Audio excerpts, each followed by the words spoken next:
सब कुछ शुरू होता है एक मॉडर्न सिटी में। दिन बहुत सनी है। कैमरा एक बड़े ऑफिस बिल्डिंग पर फोकस करता है। ऑफिस के अंदर हमारा मेन हीरो अपनी डेस्क पर काम कर रहा होता है, लेकिन उसका दिमाग कल रात हुए वियर्ड इंसिडेंट में अटका है। कीबोर्ड पर टाइप करते हुए वो सोचता है, कल रात आखिर हुआ क्या था।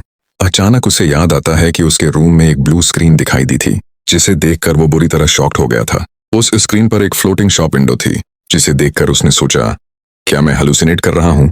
वो थोड़ा पास जाकर देखता है और एक ट्यूनिक खरीदने की कोशिश करता है, लेकिन नहीं कर पाता क्योंकि उसके पास कोई कॉइन्स नहीं होते। थोड़ी देर बाद उसे एक हैमर दिखता है जिस पर लिखा होता है फॉर स्मैशिंग ज़ॉम्बी स्कल्स, और उसकी कीमत होती है 5 कॉइन्स। ये देखकर उसके दिमाग में एक विजन आता है जहां कई ज़ॉम्बीज उसकी तरफ भागते हुए आ रहे होते हैं। वो डर जाता है, फिर खुद से कहता है, शायद मैं थक गया हूँ, दिमाग ज्यादा काम कर रहा है। इतने में उसका एंग्री मैनेजर कमरे में घुसता है। उसका नाम लेकर जोर से चिल्लाता है। बॉस उसके पास आता है और कहता है, तू फिर से दिन में सपना देख रहा है क्या। डेस्क पर हाथ पटक कर वो बोलता है, फोकस कर, पिछले हफ्ते का काम किया या नहीं। हमारा बंदा जानता है गलती उसकी नहीं, बल्कि दूसरी कंपनी की है जिन्होंने डॉक्यूमेंट सही से तैयार नहीं किए। वो सोचता है, ये बॉस तो पूरा इनकॉम्पिटेंट है, बस सबके सामने ड्रामा कर रहा है। जब वो कुछ नहीं बोलता तो बॉस और गुस्से में कहता है, ऐसे ही खड़ा रहेगा क्या। उसी वक्त पीछे से एक फीमेल वॉइस आती है, सर। और बस उस आवाज को सुनते ही बॉस का चेहरा एकदम बदल जाता है। एक ब्यूटीफुल कोवर्कर उसे एक ड्रिंक देती है और बोलती है, चीयर अप।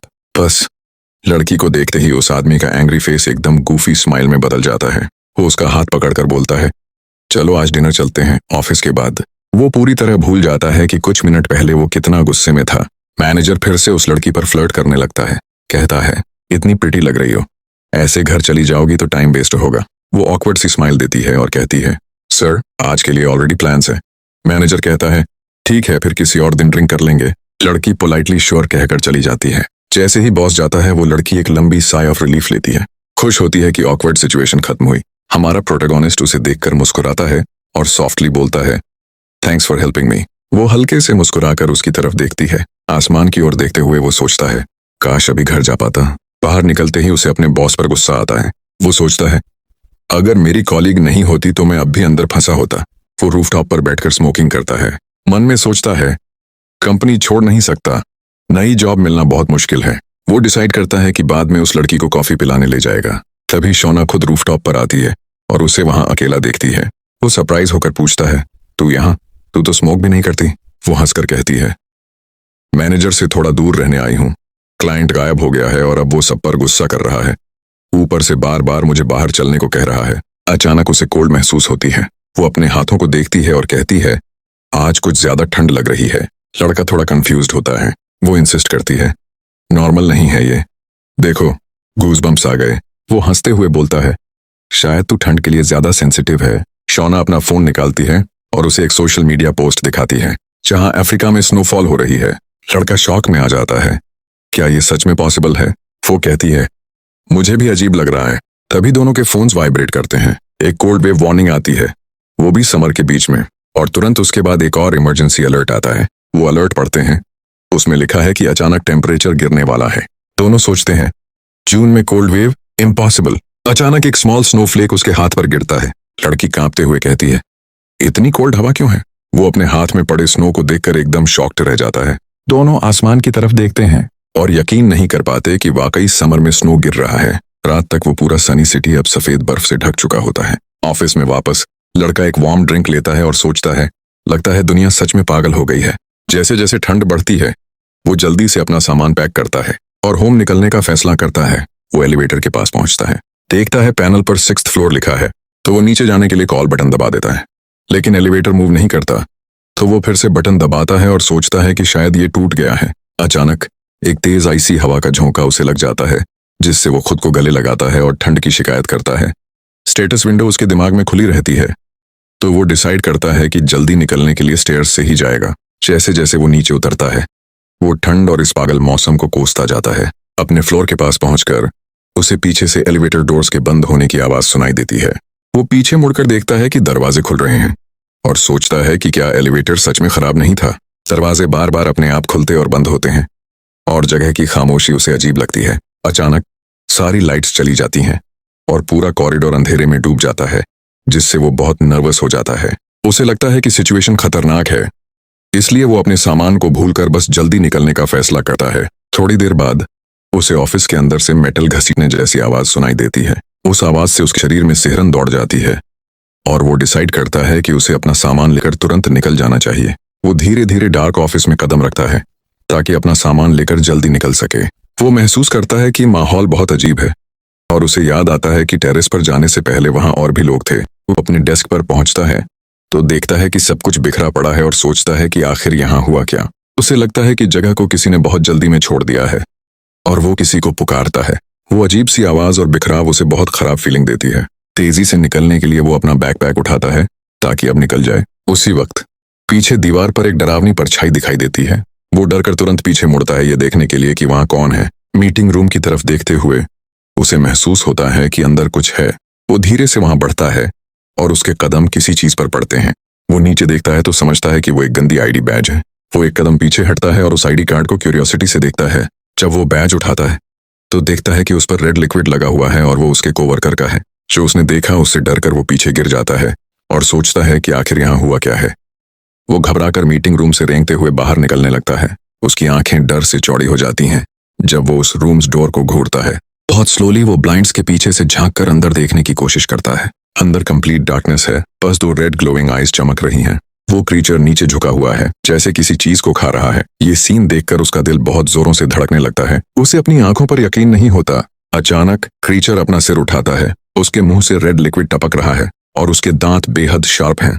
वो लड़का शॉक में आ जाता है क्योंकि वो क्रीचर कोई और नहीं उसका ही कोवर्कर है जो किसी मॉन्स्टर में बदल चुका है। उनकी आंखें मिलते ही पैनिक फैल जाता है। वो भागने लगता है। वो अब एक रियल ज़ॉम्बी के सामने है। क्रीचर उस पर हमला करता है लेकिन वो किसी तरह से डॉज कर जाता है। बस बाल बाल बचता है। डर से कांपते हुए वो चारों ओर एस्केप का रास्ता ढूंढता है। फिर वो जल्दी से एक चेयर पकड़ लेता है और पूरे जोर से उसे ऊपर उठाकर तैयार हो जाता है। डेस्परेशन में वो कुर्सी ज़ॉम्बी के सिर पर दे मारता है। एक जबरदस्त वार। इम्पैक्ट इतना तेज होता है कि क्रीचर पीछे फेंक दिया जाता है। वो मौका देखकर भागता है जान बचाने के लिए। उसका दिल धड़क रहा है लेकिन उसकी बदकिस्मती, वो देखता है कि मॉन्स्टर फिर से उठ चुका है और अब पहले से भी ज्यादा तेजी से उसका पीछा कर रहा है। वो एक डोर देखता है, दौड़कर पहुंचता है और जोर से बंद कर देता है। ज़ॉम्बी बाहर से दरवाजे पर भयानक तरीके से पाउंड करने लगता है। उसे तोड़ने की कोशिश में वो अपनी पूरी ताकत लगा देता है डोर को पकड़कर रखने में। हर सेकंड उसे लगता है कि डोर किसी भी पल टूट जाएगा। वो डोर को पूरी ताकत से पकड़कर बंद रखता है। दूसरी तरफ से आने वाली टेरिफाइंग आवाजें उसके दिल की धड़कन बढ़ा देती हैं। अचानक सारी आवाजें चुप हो जाती हैं। वो धीरे से देखता है ज़ॉम्बी अब डार्क कॉरिडोर की तरफ जा रहा है। कुछ सेकंड बाद वो राहत की सांस लेकर दीवार से टिक जाता है और नीचे बैठ जाता है। उसका दिल अब भी फास्ट बीट कर रहा है। हकलाते हुए वो खुद से कहता है वह वास्तव में एक ज़ॉम्बी था। अचानक उसका फोन वाइब्रेट करता है। स्क्रीन पर इमरजेंसी अलर्ट आता है। एक घातक वायरस पूरे शहर में फैल रहा है। वो हेयर पकड़कर चिढ़ जाता है। अब ये क्या नया मेस है। उसे याद आता है वो क्रीचर जो उसने देखा था।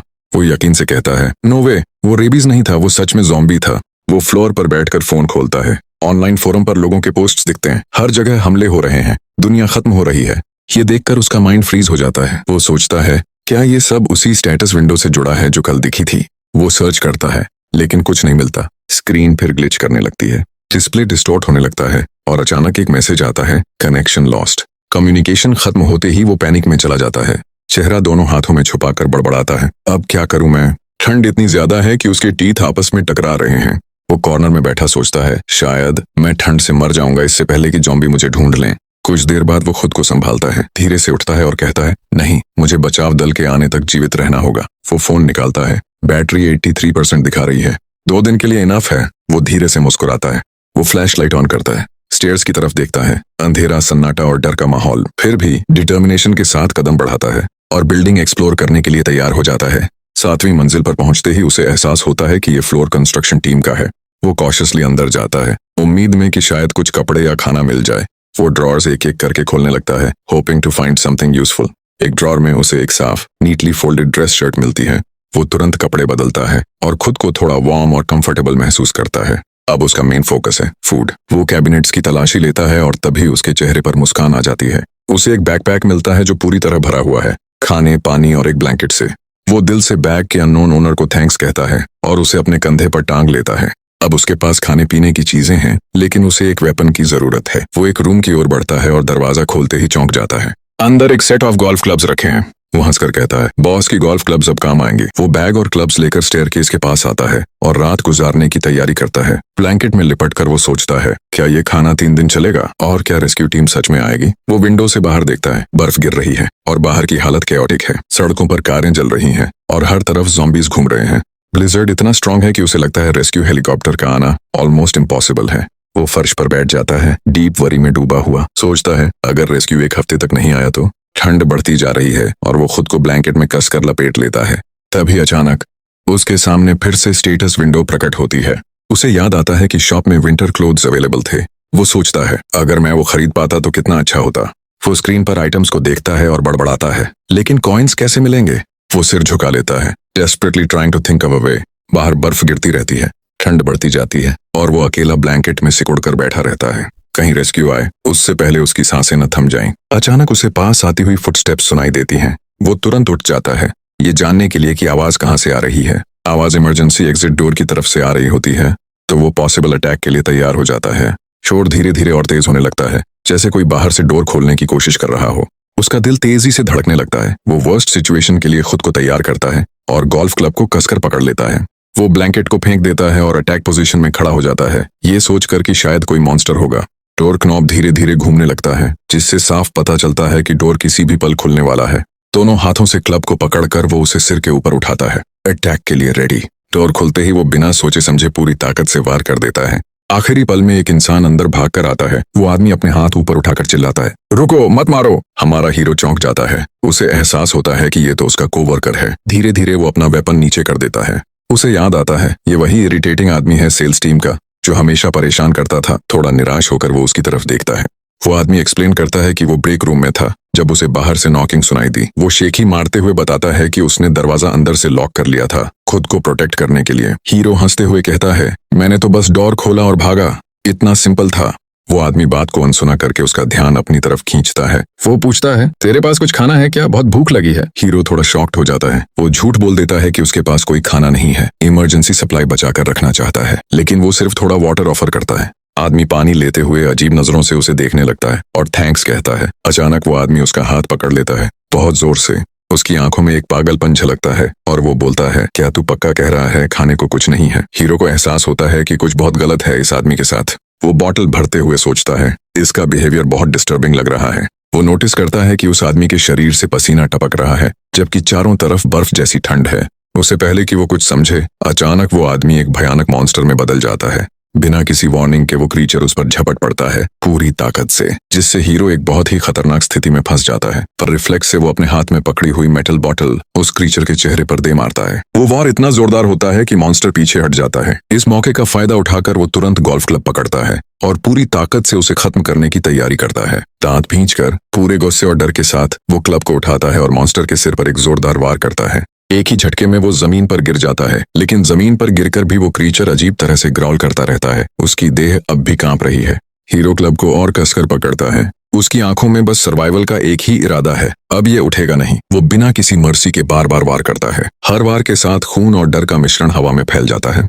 आखिर में जब शरीर पूरी तरह शांत हो जाता है, वो रुकता है। वो हांफते हुए पीछे हटता है, पूरी तरह थक चुका है। उसकी सांसें तेज चल रही हैं और आंखों में डिसबिलीफ, मैंने सच में इसे मार दिया। तभी अचानक स्टेटस विंडो उसके सामने फिर से दिखाई देती है। स्क्रीन पर लिखा आता है, यू अर्नड 1 कॉइन। वो चौंक कर स्क्रीन को देखता है, फिर शॉप खोलता है। इन्वेंटोरी में सच में 1 कॉइन जुड़ चुका होता है। धीरे धीरे उसकी समझ में आता है, तो कॉइन्स पाने के लिए ज़ॉम्बीज को मारना होगा। वो दांत पीसकर गुस्से में कहता है, इतनी रिस्क सिर्फ 1 कॉइन के लिए? गंभीर नजरों से वो उस ज़ॉम्बी के शरीर को देखता है जो अब बेजान पड़ा है। वो धीरे धीरे पास जाकर उसका निरीक्षण करता है। कुछ समझने की कोशिश में वो उसके हाथ पर बाइट मार्क देखता है। तभी सब साफ हो जाता है। तो ये इन्फेक्शन से मॉन्स्टर बना। एक गहरी सांस लेकर कहता है, रेस्ट इन पीस बडी। वो ऑफिस में लौटकर बैठ जाता है। थोड़ी देर के लिए सब कुछ जो हुआ उसे प्रोसेस करने की कोशिश करता है। वो एक सिगरेट जलाता है और सोचता है, अब किसी पर भरोसा नहीं किया जा सकता। वो पास पड़ी सिगरेट की एक पैक उठाता है और अपने बैग में रख लेता है। अचानक बाहर से स्क्रीम्स सुनाई देती हैं। वो तुरंत उठता है और खिड़की की तरफ दौड़ता है। बाहर का नजारा देखकर उसका दिल जम जाता है। नीचे सड़क पर एक सर्वाइवर अकेला एक बैट के सहारे पूरी ज़ॉम्बी होड़ से लड़ रहा होता है। दुर्भाग्य से वह चारों ओर से मॉन्स्टर्स से घिर जाता है और उनकी भारी संख्या के आगे जल्द ही हार मान लेता है। कुछ ही पलों में वो आदमी पूरी तरह से ज़ॉम्बीज से घिर जाता है। अब उसके पास बच निकलने का कोई रास्ता नहीं बचता। जिस क्रीचर ने उसे पकड़ा था वो मुड़कर देखता है। उसका चेहरा अब भयानक रूप से डिसफिगर्ड और डरावना हो चुका है। यह दृश्य देखकर हमारा मेन कैरेक्टर बहुत ज्यादा डर जाता है और वापस अपने ऑफिस के अंदर चला जाता है। वो एक कुर्सी पर बैठ जाता है और अपनी बदकिस्मत सिचुएशन पर अफसोस करता है। बाहर गिरती हुई स्नो को देखते हुए वो एक और लंबी सर्वाइवल नाइट के लिए खुद को तैयार करता है। अंधेरे और ठंडे ऑफिस में वो एक टेबल पर लेटकर थोड़ा आराम करने की कोशिश करता है। तीसरे दिन तक आते आते उसके फोन की बैटरी सिर्फ 3% रह जाती है। अब वो वाकई चिंतित हो जाता है।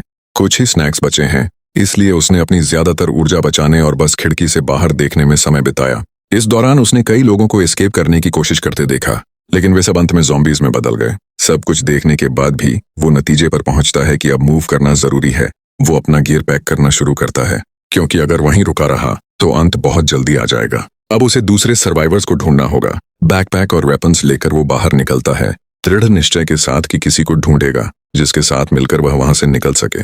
उसका पहला लक्ष्य है 6ठी मंजिल, ताकि वो देख सके कि प्रवेश द्वार सच में बंद है या नहीं, जैसा सबने कहा था। वो हॉलवे में चलता जा रहा होता है कि अचानक कुछ अनएक्सपेक्टेड देखकर रुक जाता है। उसकी आंखों में एक चमक आती है और उसके दिल में एक बार फिर उम्मीद जाग उठती है। उत्साहित होकर वो ऑफिस के अंदर से उस रोशनी की दिशा में भागना शुरू करता है।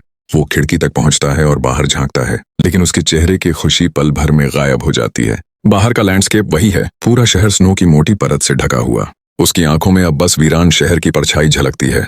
वो सोचने लगता है कि अब जीवित रहने के लिए आगे क्या करे। उसे निराशा होती है कि अभी भी बाहर अंधेरा है। उसकी उम्मीदें थोड़ी कमजोर पड़ जाती हैं, लेकिन तभी लाइट्स ऑन हो जाती हैं। वो समझ जाता है कि किसी ने इमरजेंसी जनरेटर चालू किया है। अब उसे यकीन हो जाता है इस इमारत में वो अकेला नहीं है, यहाँ कोई और सर्वाइवर भी मौजूद है। उसे पता है कि बिजली कभी भी जा सकती है, इसलिए उसे जल्दी करना होगा।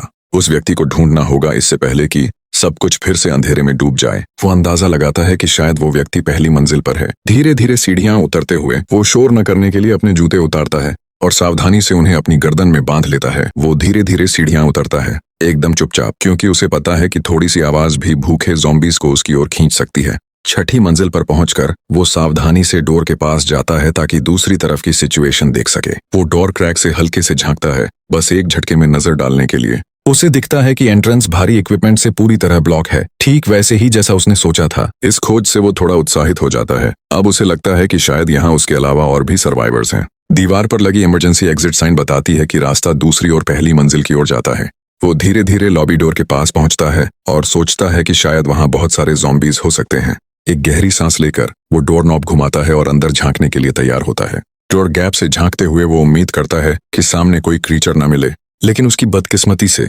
पूरा लॉबी भरा पड़ा है ज़ॉम्बीज से। हर तरफ वही मरे जिए जैसे शरीर, वही डरावनी ग्राउलिंग साउंड्स, और अब उसे समझ आता है यहाँ से बाहर निकलना लगभग नामुमकिन है। वो पहली मंजिल पर भटकते हुए एक पूरी ज़ॉम्बी हॉर्ड देखता है। संख्या देखकर वो सिहर उठता है। थोड़ा राहत महसूस करते हुए वो दरवाजा धीरे से बंद कर देता है, क्योंकि अब तक बाहर वाले ज़ॉम्बीज अंदर घुस नहीं पाए हैं। उसी वक्त उसे कांच के दरवाजे पर भयंकर थड्स की आवाजें सुनाई देती हैं, जैसे कि वो किसी भी वक्त टूट जाएगा। वक्त कम है, इसलिए वो तेजी से हॉलवे में दौड़ पड़ता है। दूसरे सर्वाइवर को जितनी जल्दी हो सके ढूंढने के लिए वो मैनेजमेंट ऑफिस तक पहुंचता है। देखता है कि डोर ओपन है और सावधानी से अंदर जाता है। अंदर जाते ही उसकी नजर एक जमे हुए आदमी पर पड़ती है। वो पहचान जाता है ये वही सिक्योरिटी गार्ड है जो इस बिल्डिंग में काम करता था। उसे याद आता है कैसे वह बेचारा हाइपोथर्मिया के कारण कई बार कपड़े उतार देता था। वो धीरे से उसकी आंखें बंद करता है, थोड़ी रिस्पेक्ट के साथ आखिरी बार अलविदा कहता है। हाथ में गोल्फ क्लब लेकर वो धीरे से फुसफुसाता है, rest in peace my friend. बिना वक्त गंवाए वो फिर से हॉलवे में लौट आता है, क्योंकि अब सिर्फ एक ही जगह बची है जहां कोई जिंदा हो सकता है, सिक्योरिटी रूम। वो दरवाजे के पास पहुंचकर सोचता है शायद वहां ट्रैप्स लगे हों इंट्रूडर्स से बचाव के लिए। उसकी आंखों में अब एक डिटर्मिन्ड लुक है।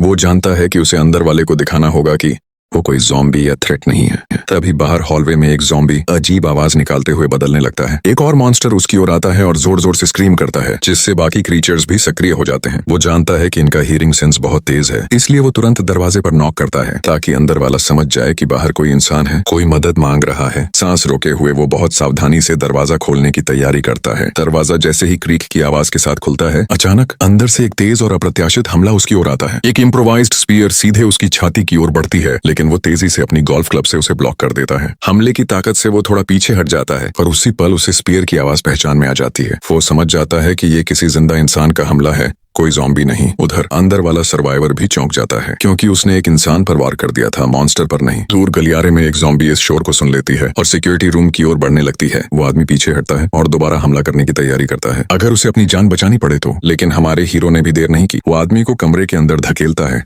और दरवाजा बंद कर देता है। फिर तुरंत लॉक लगा देता है ताकि बाहर के ज़ॉम्बीज अंदर न घुस सकें। अब दोनों सर्वाइवर्स आमने सामने खड़े हैं, एक दूसरे को देख रहे हैं सवालों और शक से भरी निगाहों से। आदमी पूछता है, तू इंसान है ना? हीरो सिर हिलाकर हाँ कहता है। दोनों एक दूसरे को ध्यान से देखते रहते हैं। हीरो बताता है कि वो यहाँ जनरेटर की आवाज सुनकर आया है और दूसरा आदमी तुरंत सिचुएशन समझ जाता है। फिर वो अपनी आईडी बैज दिखाता है। मैं हूँ सेल्स टीम का असिस्टेंट मैनेजर। हीरो भी अपना नाम बताता है, लेकिन उसके मन में एक शक है, कहीं ये आदमी इन्फेक्टेड तो नहीं? वो उसे गौर से देखता है। आदमी पसीना नहीं बहा रहा और उसे ठंड लग रही है, यानी वो अभी तक इंसान है। दोनों कुछ देर एक दूसरे को चुपचाप देखते रहते हैं। हीरो सोचता है कि अब उसे क्या करना चाहिए। उसके बैकपैक को देखता है। उसकी निगाहें थोड़ी क्यूरियस और सतर्क हैं। हाथ में अब भी वो अपना इम्प्रोवाइज्ड वेपन पकड़े हुए है, पूरी तरह डिफेंसिव मोड में। हीरो समझ जाता है कि सामने वाला भूखा नहीं है, मतलब वो इन्फेक्टेड नहीं है। वो एक कदम आगे बढ़ने की कोशिश करता है पर आदमी तुरंत पीछे हट जाता है और ज्यादा सस्पिशियस हो जाता है। हीरो महसूस करता है कि अब उसने उसे टेंस कर दिया है और माहौल शांत करने के लिए कुछ करना होगा। वो एक आइडिया सोचता है, अपनी गोल्फ क्लब नीचे रख देता है और बैग से सिगरेट का पैकेट निकालता है। दूसरा आदमी उसकी हर हरकत पर नजर रखता है, फिर भी अपनी डिफेंस पोजीशन नहीं छोड़ता। हीरो अपने दोनों हाथ ऊपर उठाता है, जैसे कह रहा हो मैं लड़ना नहीं चाहता। वो माहौल हल्का करने की कोशिश में सिगरेट आगे बढ़ाता है। दूसरा आदमी सिगरेट को देखता है, फिर उसकी आंखों में एक डाउटफुल एक्सप्रेशन के साथ धीरे से कहता है, तू सच में इंसान है या सिर्फ अच्छी एक्टिंग कर रहा हो? मुस्कुराते हुए वह एक सिगरेट ऑफर करता है और उम्मीद करता है कि सामने वाला इसे स्वीकार कर ले ताकि दोनों बातचीत कर सकें। आदमी सिगरेट स्वीकार करता है और अब उसकी सख्त लेकिन थोड़ी शांत हुई एक्सप्रेशन दिखाई देती है। अभी भी हथियार पकड़े होने के बावजूद वो थोड़ा काल्मर लगता है। दोनों आखिरकार एक दूसरे को समझना शुरू करते हैं और दोनों थोड़े रिलैक्स होते हैं। आदमी कहता है कि अब उसे फिर से अलाइव महसूस हो रहा है और हीरो मुस्कुराते हुए अग्री करता है। अचानक हीरो का पेट घूमता है और वह असामान्य स्थिति से एम्बैरेस्ड हो जाता है। वो बताता है कि उसने केवल आधा चॉकलेट बार खाया है। आदमी निर्णय करता है कि उसे मदद करनी चाहिए। हीरो समझ जाता है कि शायद उसने फूड ब्रेक रूम से लिया होगा। आदमी अपने बैकपैक खोलता है और इंस्टेंट नूडल्स दिखाता है आधा तोड़कर। वो आधा हीरो को देता है और सलाह देता है कि ध्यान से चबाओ ताकि बीमार न पड़ो। दोनों साथ में खाते हैं और हीरो पूछता है कि क्या उसने दूसरी मंजिल साफ कर दी है। आदमी पुष्टि करता है और कहता है कि अब फ्रिज में फूड स्टोर करने की चिंता नहीं है। हीरो मुंह में नूडल्स रखते हुए भी बातचीत जारी रखता है। अब दोनों शांत होकर बैठते हैं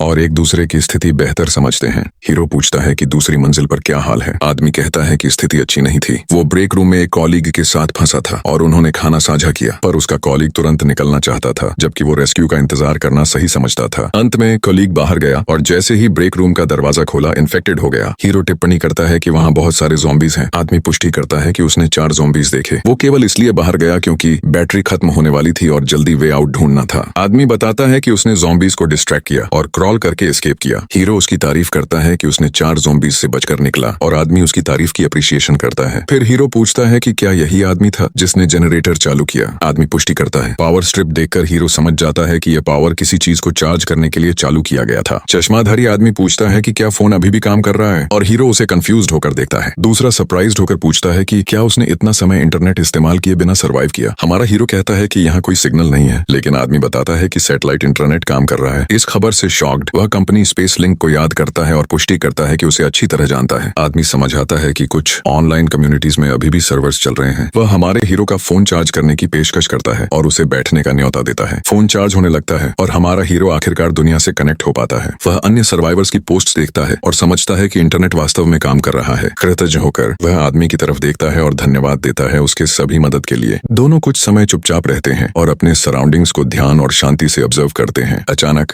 लाइट फ्लिकर करने लगती है और वे ऊपर देखकर वरीड हो जाते हैं। चश्माधारी आदमी चेतावनी देता है कि इमरजेंसी जनरेटर जल्दी ही पावर खो देगा। फिर वह पूछता है कि हमारा हीरो अगला कदम क्या लेने वाला है और गंभीर होकर उसे देखता है। हीरो कहता है कि वह यहीं रुकेगा और हमारा हीरो समझ जाता है कि आदमी चाहता है कि वह जाए। वह समझता है कि वह दूसरे के लिए बोझ बन गया है जो केवल खुद को सुरक्षित रखना और फूड बचाना चाहता है। हमारा हीरो सहमत होता है कि वे अभी आइडियल पार्टनर्स नहीं है। दृढ़ निश्चय के साथ दोनों एक दूसरे का सामना करते हैं और तय करते हैं कि सबसे अच्छा है कि हर कोई अपनी राह चले। हमारा हीरो छोड़ने का फैसला करता है क्योंकि वह जानता है कि वह दूसरे सर्वाइवर के लिए ऑब्स्टिकल होगा। चश्माधारी आदमी इस निर्णय को समझता है और दोनों सर्वाइवर्स के अलग होने पर सहमत होता है। छोड़ने से पहले आदमी अपने बैकपैक से कुछ निकालता है और हमारे हीरो की तरफ मुड़ता है। वह उसे फ्लैशलाइट और पोर्टेबल चार्जर एक फेयरवेल गिफ्ट के रूप में देता है। हैरान और कृतज्ञ होकर हमारा हीरो ये चीजें स्वीकार करता है, जानकर कि ये बहुत यूजफुल होंगी। इसके बदले वह आदमी को कुछ सिगरेट देता है और आदमी उसकी अनएक्सपेक्टेड गिफ्ट के लिए धन्यवाद करता है। दोनों विदाई लेते हैं और हमारा हीरो अकेले अपनी राह पर जाने की तैयारी करता है।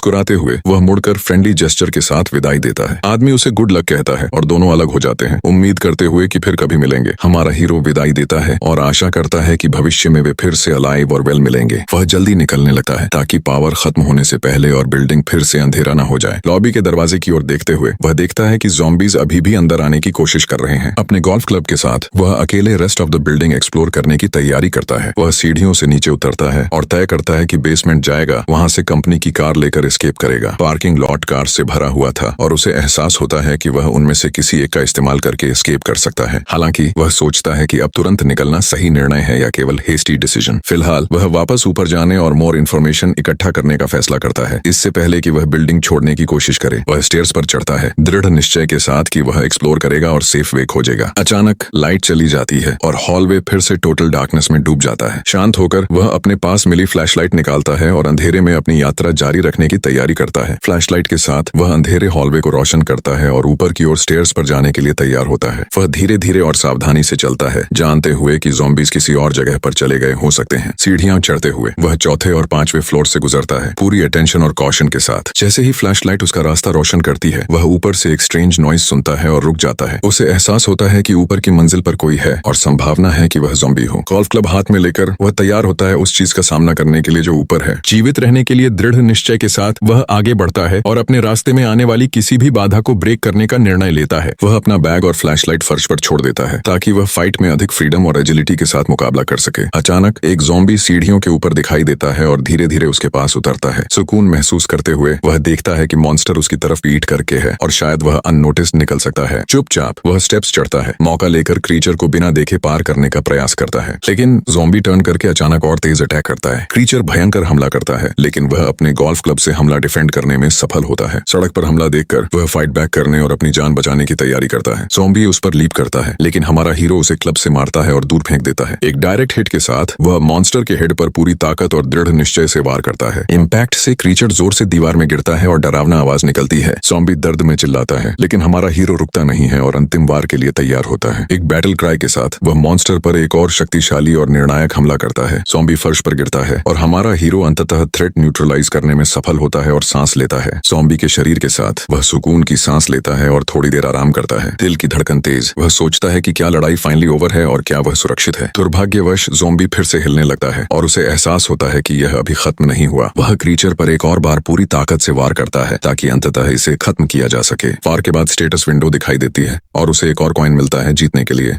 वह ब्लू स्क्रीन को थोड़ी देर तक घूरता रहता है और फिर अपने हाथों की मदद से उसे हटा देता है और उसे एहसास होता है कि गोल्फ क्लब का हेड भी टूट गया है। वह टूटे हुए टुकड़े को उठाता है और रखने का निर्णय करता है क्योंकि यह फ्यूचर सिचुएशन में काम आ सकता है। फ्लैशलाइट हाथ में लेकर वह ज़ॉम्बी के शरीर की जांच करता है और सोचता है कि यह क्रीचर कहां से आया। वह रूफटॉप डोर देखता है और पाता है कि यह बंद है, इसीलिए मॉन्स्टर कहीं और से आया होगा। चिंतित होकर उसे एहसास होता है कि 7th फ्लोर अब सुरक्षित जगह नहीं हो सकती। वो ऑफिस लौटता है और देखता है कि क्षेत्र अभी भी सुरक्षित और किसी खतरे से मुक्त है। सुकून महसूस करते हुए वह गहरी सांस लेता है और इंटेंस फाइट के बाद थोड़ी देर आराम करने की तैयारी करता है। वह पानी पीता है और ज़ॉम्बी की स्पीड के बारे में सोचता है। क्रीचर सामान्य इंसान से बहुत तेज था और लगता था जैसे कोई वाइल्ड एनिमल हमला कर रहा हो। उसे एहसास होता है कि अगर 2 ज़ॉम्बीज होते तो वह पेरिश हो जाता और उसे जल्द ही एलाइज खोजने होंगे। वह अपना फोन उठाता है और ज़ॉम्बीज के बारे में अधिक जानकारी के लिए इंटरनेट चेक करने का निर्णय करता है। सर्वाइवर्स गैलरी में वह पूरे देश से लोगों की हंड्रेड्स ऑफ पोस्ट्स देखता है। वह टेम्परेचर के गिरने और सेफ ड्रिंकिंग वाटर ढूंढने की कठिनाइयों के बारे में पढ़ता है। दुर्भाग्यवश ज़ॉम्बीज और उनकी वीकनेसेस के बारे में अभी ज्यादा नई जानकारी नहीं मिलती।